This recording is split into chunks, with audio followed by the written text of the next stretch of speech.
3, 2, 1. Check out blabcoats.com.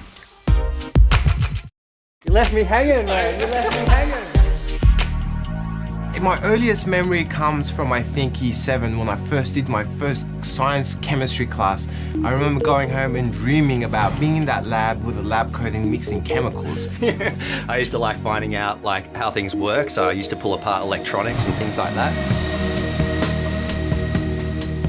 Scientists don't get a good rap in the media, and what we wanted to do is to show them as human beings, to show the cutting-edge research, but to show the people behind that cutting-edge research. Because I think there's a skepticism that's been built towards science and the scientific establishment.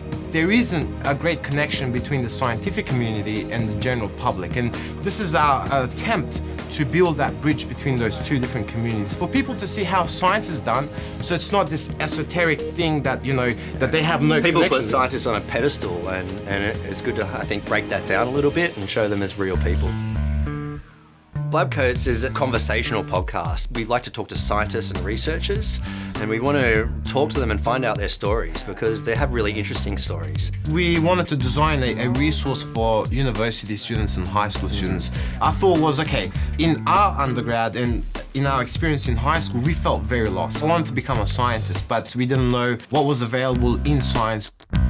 Anyone who has a kind of an interest in science, I think will love this podcast and find it an interesting resource. An AI doesn't have to have values that are different from a human. We have lots of 10-minute episodes and excerpts from the podcast, and we also do a lot of videos. We have tours of people's labs and things like that. So it's really great for people to actually see what goes on in the lab. We're also setting up blogs. It's a good way for people to communicate with us and the researchers we have on the show. And science is all about collaboration. Nothing great has ever been accomplished in isolation. If Albert Einstein came up with his theory of relativity and there was no one to actually perform the experiments to test that theory, we wouldn't have the theory of relativity. We just have one crazy dude with a crazy idea in isolation. And so we really want to facilitate and create a community that extends beyond specific fields. It's like tendrils that bring everyone together. And what good is a scientific discovery if you can't communicate the value of that discovery to a greater public?